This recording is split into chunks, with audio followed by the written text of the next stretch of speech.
We are now live You're live. on YouTube. Wow. We're recording.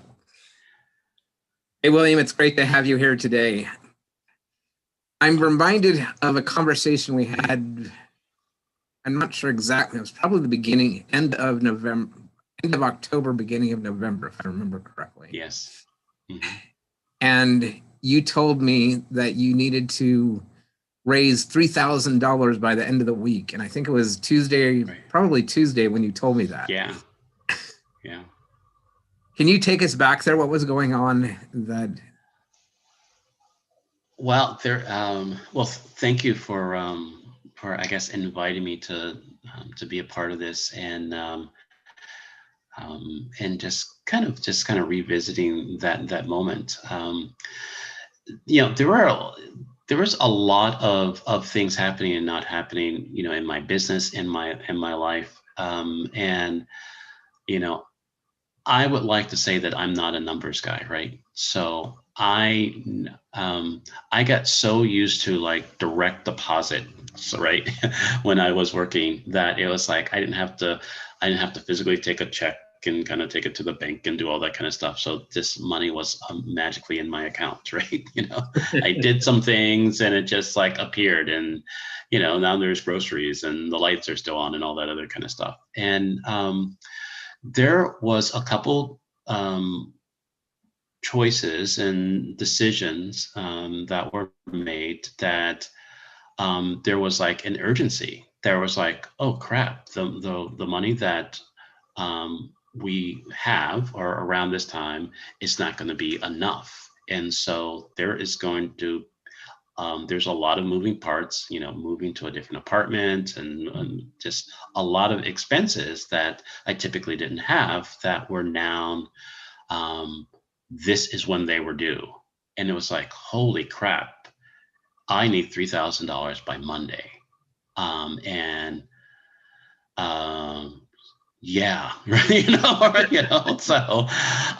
so it's like, I'm an author, I'm a coach, I do some driving for Bike Squad, and so I can like get like monies together and kind of slowly, right, possibly kind of do some things.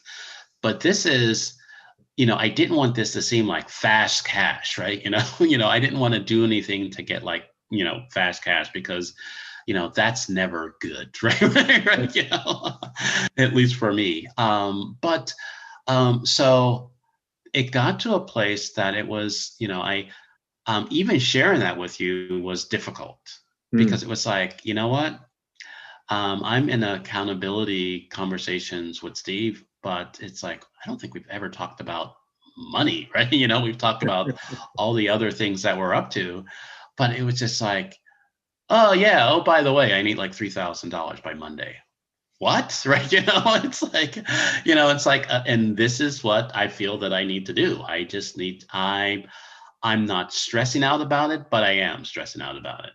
I feel that I can make this happen, and there's a part of me that's like, what is going to happen if I don't can make this happen? And it's so it was just really embracing that this is going to work out, but I need to put some effort into this. Absolutely. I was watching a TV show last night where it was a contest where 5 contestants were, at the end of the show, one of them would be voted off the island, so to speak. And it wasn't Survivor, right, but it was that type of thing. Right.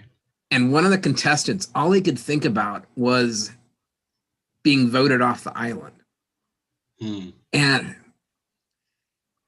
And he had the opportunity. The challenge was to create a viral video during the show, right? And because his focus was so on, and in the past he'd always been one of the in the top positions in the show, but his focus was so much on, I can't be voted off the island, that at the end he was in the bottom position, and what he had created wasn't as high quality as what he had done before, because he was just so focused on this bad thing cannot happen. So I'm curious, how did you manage your mindset? How did you manage your approach such that, getting kicked out of the apartment, or, these financial terrible things that could happen. Right. How did you have your mindset in a way that was empowering rather than disempowering? Yeah, it was interesting because there was a level of, well, I can either fall apart right now or be pissed off right now or be, worry about this, or I just need to make this happen. It was at that point that the only way that I'm going to make this happen is that I stay in a right frame of mind, that I see this as an opportunity. That was the only way. In my mind, that was the only way that I could make that happen. Mm. And the fact that even though that there were moments within those days, I can say that I, was having a pity party and kind of like, oh my God, this is not going well. I'm getting so close. I went from like zero to, I got $800. So that's great, but that's not enough, right? It's like, so it's like, so it was like, for me, there were like moments that, great. I'm like, I'm moving the needle forward, and it's like, crap, it's not moved far enough, type of thing. So how can I stay focused on just moving the needle? And the fact that I'm in my new place, and and all that other kind of stuff. There, I reached the goal, I surpassed the goal, but still at the same time, then there are still those days. There is still now another deadline. There is a deadline that has passed. That I wasn't able to pay everything, but pay some of the things. But it wasn't catastrophic, or it wasn't as horrible as I thought it would be. But it was. I think for me, I was able to really stay focused on the thing because I had no option. And in my mind, I was like, I'm either going to bitch and moan about this, or I'm going to make it happen. That was, that's what I reduced it down to. Sure. Because of the element of time that was a part of it. So one of the things that I've seen you post and share about quite often has been the lies that that you have revealed, and I don't know how you phrase it, but basically found the truth around, right? Right. What are the lies that you're telling yourself? What are the lies you're telling other people? And not like you're this dishonest person, but Right. But just that I think we all operate off of ideas, frame of reference Right. that isn't accurate. Right. So what lies were revealed in this time? Yeah, so here's the framework, so people don't think I'm just a horrible person just lying all the time, because it's like, oh yeah, I lie all the time. How I frame it is that that there is a universal truth, and that I'm on the journey to have an understanding of that universal truth. So within the process of me understanding that universal truth, I am getting closer to that, and anything that is less than that is a lie, because in my mind, if it's not the truth, it is a lie. And so I will say things like, my current lie is, it is meaning my current understanding of this is. And so, but even with the fact of, I needed $3,000 by Monday, that was my current lie. The truth was I had a little more days than that. But because of that was the operating lie, my current understanding, I had to make some choices. We make choices, and I make choices within the framework of lies. Think lies that I say to myself, lies that I say to other people, because it is the understanding that I have. And hopefully that didn't get too confusing, because sometimes I confuse myself. It's like, am I lying right now, or is this the truth? Right? You know. So, but it's like the more that I recognize that I can get more information, and so I can have a different understanding, and then I can make different choices. And so any speaking that I have while I'm getting more understanding is a lie, right? If I think of it that way. And so, so yeah, were many times that within that I was lying to myself that I couldn't do it. I could do it, right? I wanted to do it. I needed to do it. Though all of those lies that were showing up within those days, but I still had to embrace staying in action, making calls, talking to, friends. I called a friend of mine, a dear college friend of mine, and I was like, look, I don't, what I do, right? I coach, I'm an author and everything like that. I don't think I'm going to sell, $3,000 worth of books by Monday.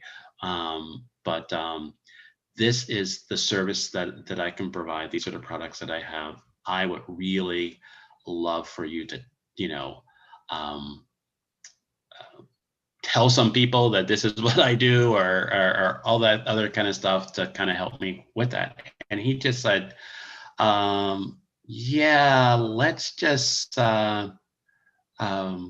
you're good for it, right? And it's like, what does that mean? It's like, oh no, I don't want any charity. I wasn't calling you to just kind of like ask for you to do that. He says, yeah, I know. I know you aren't. But I know that you making this call was a big thing for you, because you want things to just kind of, I don't want to say osmosis, just kind of like happen, right? I make sales calls. I tell people that I have a book and think, and people like send me money and I send them a book, or, they hire me, and all that other kind of stuff. And it's like, sometimes when you're dealing with the time element, that things don't happen that way. You have to tell people, hey, buy my book today, right? Send me money today, right? It's like, and for me, that is just so, the lie that I tell myself, that is just not me, right? I can't be that type of person, because I want to give people the choice, Which is interesting, because both you and I have got sales in our background, right? Mm-hmm. Right. And I don't know what the sales model that you use, but I know that if I never asked, my clients or my prospects to take some kind of action, then the conversation would just go on, and nothing would ever get done. Right. I think there was a lot of time in my sales, and because a part of my sales journey was I was selling technology in the schools, right? And so, and my methodology or process was just education. So it's like, hey, I am educating you on why you need to have this in your class, right? And from that education, you were able to make an educated decision to buy this stuff, get this stuff from me. There were many times where, the lie that I was telling myself is that this stuff sells itself, right? I'm not selling it. I'm just telling you about it, and it's selling itself. And I wasn't able to identify the moments where I was asking people for the order, asking people to kind of buy. And so there are, most of the times when people talk to me, or my coaches talk to me, or my mentors talk to me, it's like, hey, are you giving people an offer? What's your call of action? What call to action here? And it's like, I asked them if they want to have a call, right? Right. I asked them, we talked about everything. It's like, okay, did you ask them to buy your book?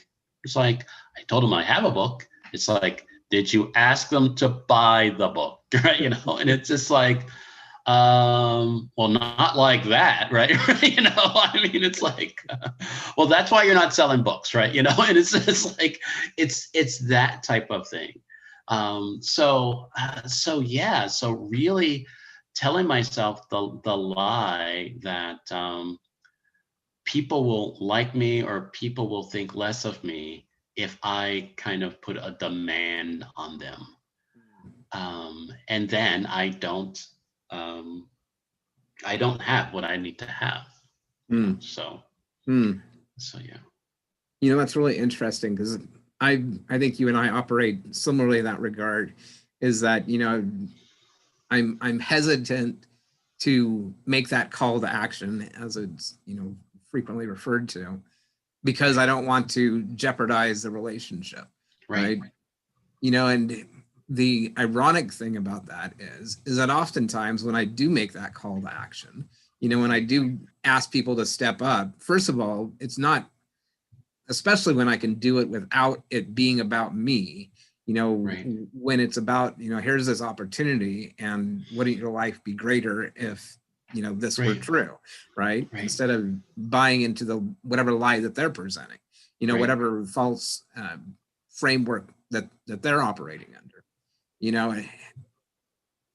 but there's that resistance that I feel within myself of I can't jeopardize their framework, their mindset, their Right. operating system, because even though it could be better, even Right. though it could be so much more than what they currently have, because they're comfortable there, right? Right. And so we get uncomfortable with this whole idea of getting uncomfortable. Right. With Yeah.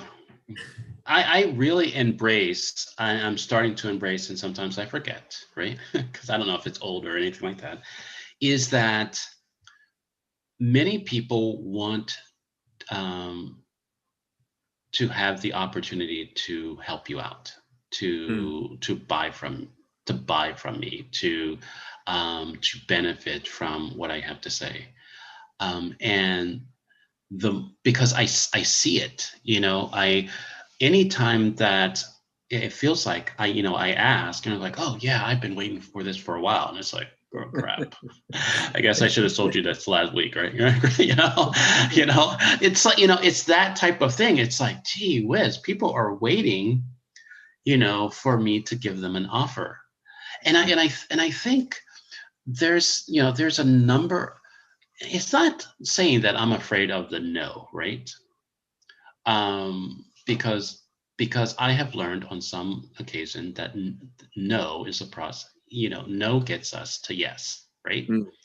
The more that we understand our no's, the more that we can get to a yes. And the fact, if I'm afraid of the no's, or if I don't kind of press people or get people to identify the no, what they're not going to do, I will never get to the place what they will do, because they Mm. want to do something for us. They want to do Mm. something with us.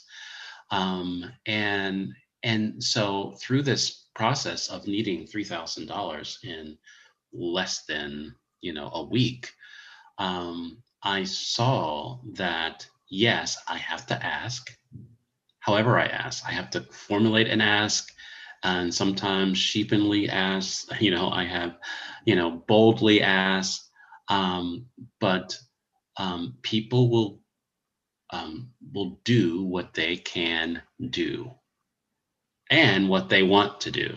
I mean, I had a number of people that bought books, that say, hey, yeah, I've been wanting to get your books for a while.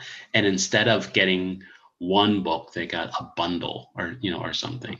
Mm. And so it was like, great, and so, and it could have been as easy as me asking them before, I had this deadline. Because look, we're in business for ourselves. There's always, an opportunity for us to need resources to kind of do.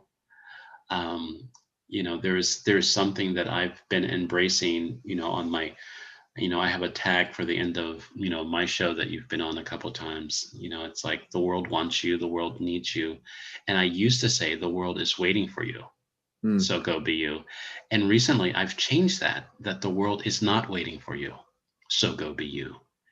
And the more that I embrace and recognize that the world is not waiting for us, Mm. people are not waiting for you. Life goes on. So be yourself. Make the damn offer. Ask people, right? Ask people if they want, your book, your offerings, your all that other kind of stuff. Because if they do need it, they'll get it. Mm.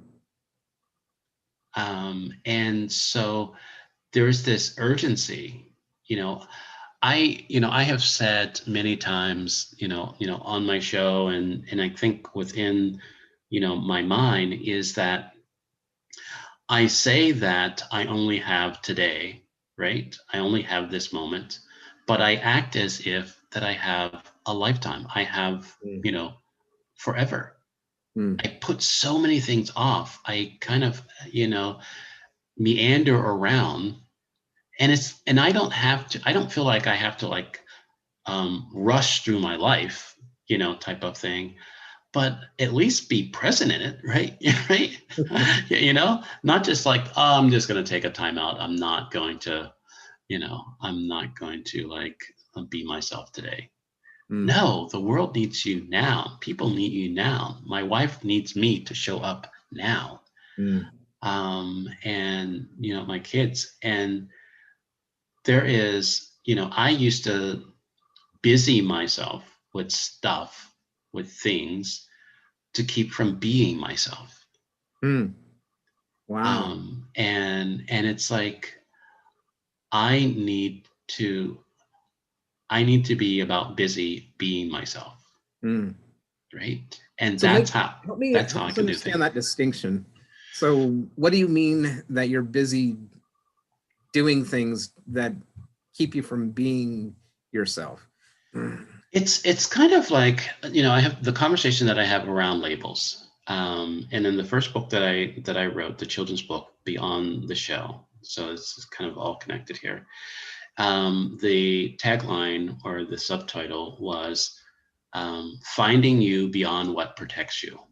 Mm. And so this is how I make the distinction, is that there are so many times of my doing or how I'm showing up that I am protecting myself.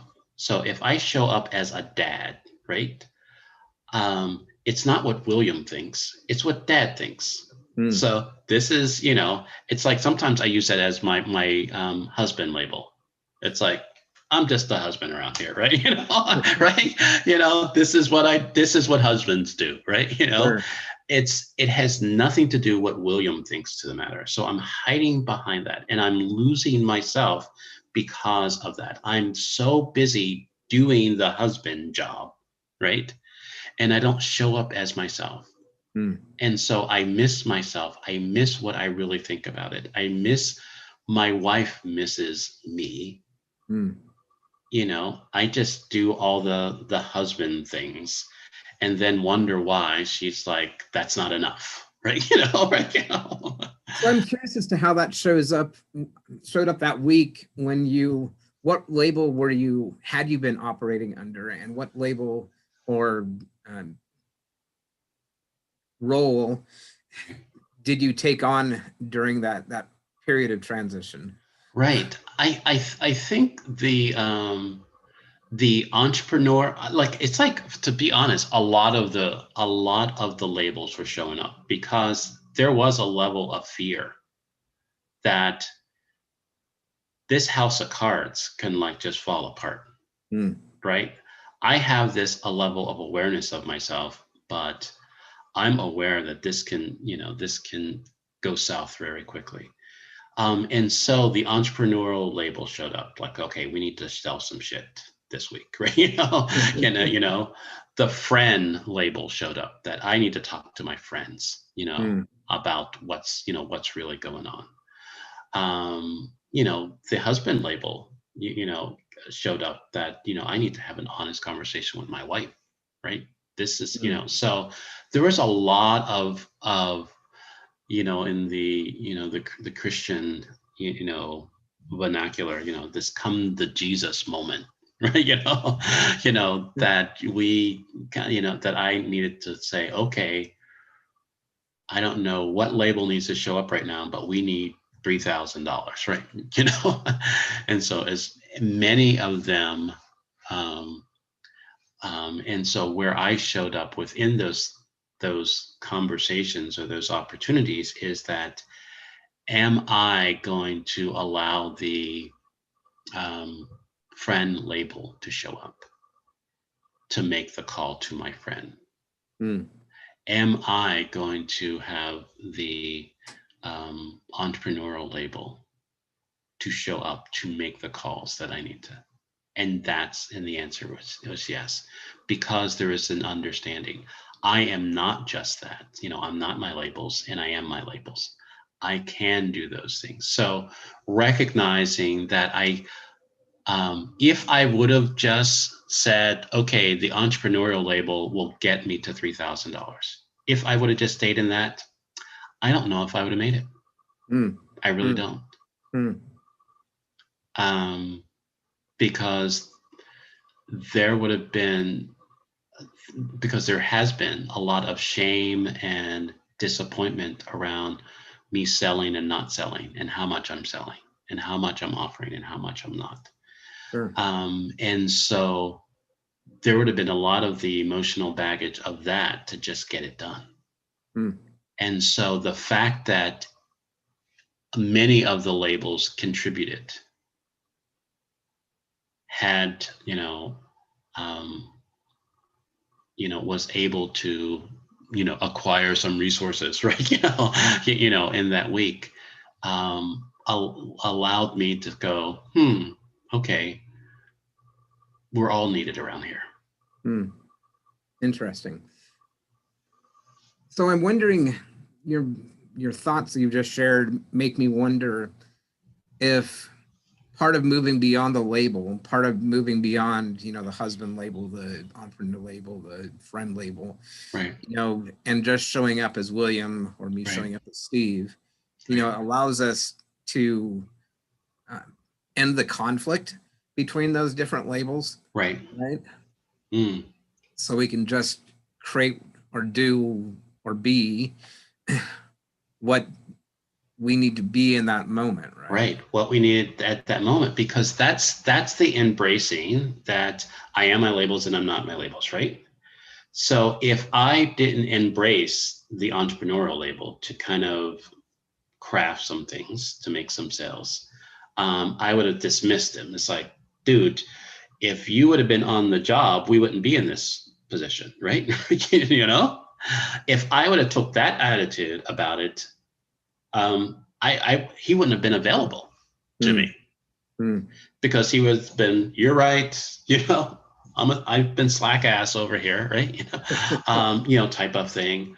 So it's like, hey, we need you to make some sales, and it's like, hey, the friend, label. It's like, look, I don't put any demands on my friend, and I don't want this to be a demand on my friends either.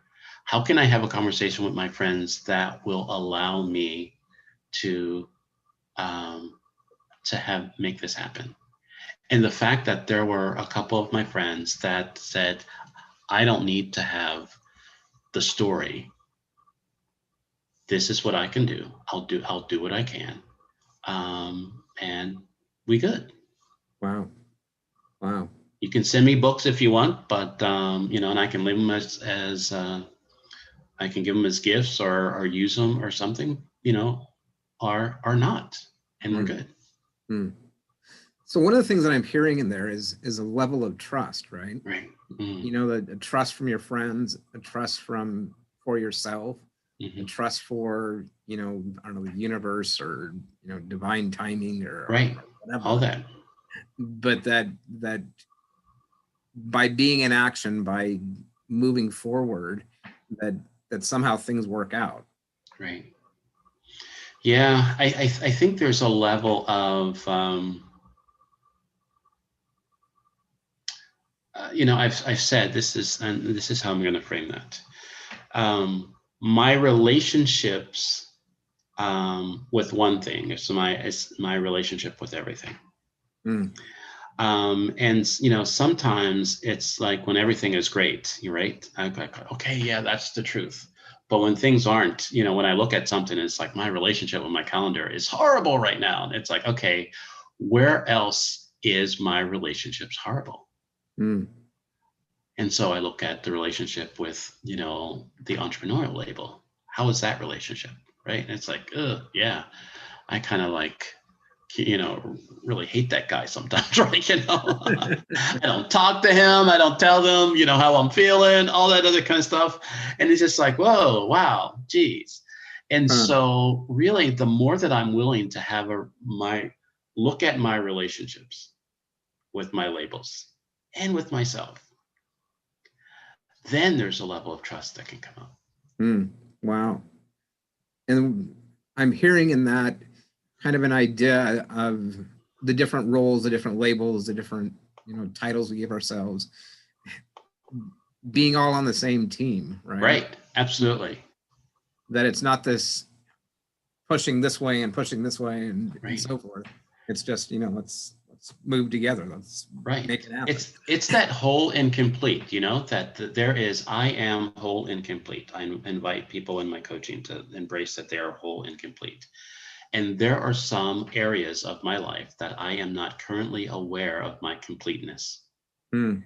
And so also within that, there are parts of my life, how I show up, that I dismiss or don't trust or don't believe or don't want to see, that all I'm doing is denying myself access to that.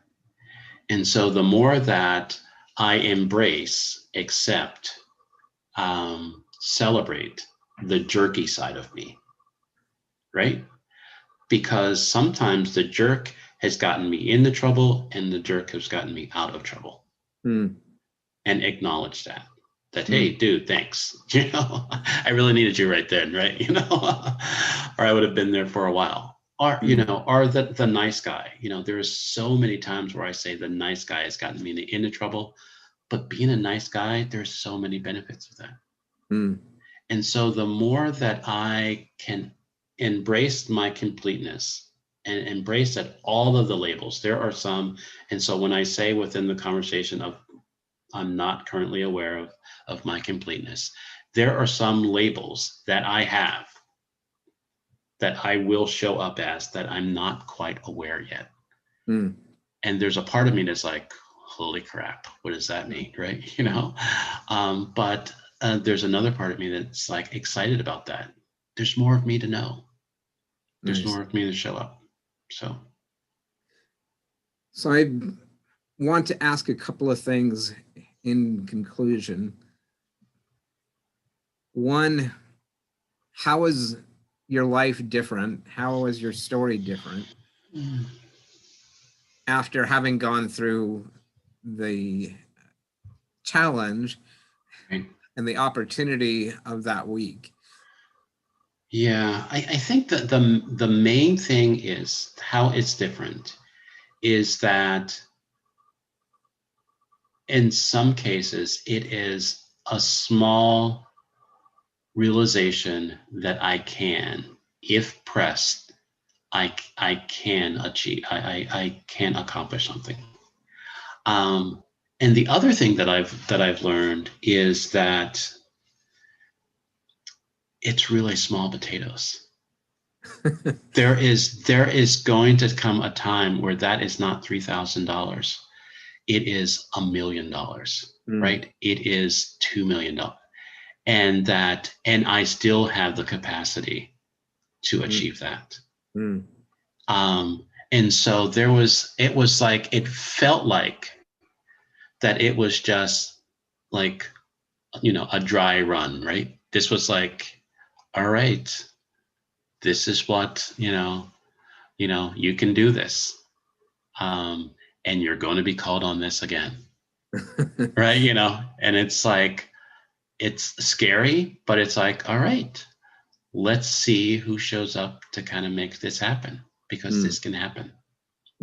Wow. So this success story, if you will, Right. is prepping you for a bigger. Right. The bigger ask, the bigger ask of me and of others and of, and of my life and my work. So. Nice. So 2 last questions. One, what does it mean to you to create a richer story? I think it means to me a richer story. I'm trying to understand what a richer story means first. So it's like a richer story for me is not denying anything. I just got this image of this bag of gold of riches. I don't know what that's all about, but within there, I'm sure there's some dirt, there's some other, there's some blood, there may be even some sweat on there. And I think the richer story is that there's resources and there are things that come with it that I'm not going to deny. There's stories that come with it that I'm not going to deny that caused me to get those riches. Do you understand? That I don't just kind of tell you the highlights of, oh yeah, I needed $3,000 and I did a couple things and now I have $3,000. Right. Yeah. It's like that's not a rich story. Right. And being willing to be being willing to be vulnerable about it. That's the power. That's what I'm embracing in it. Sure.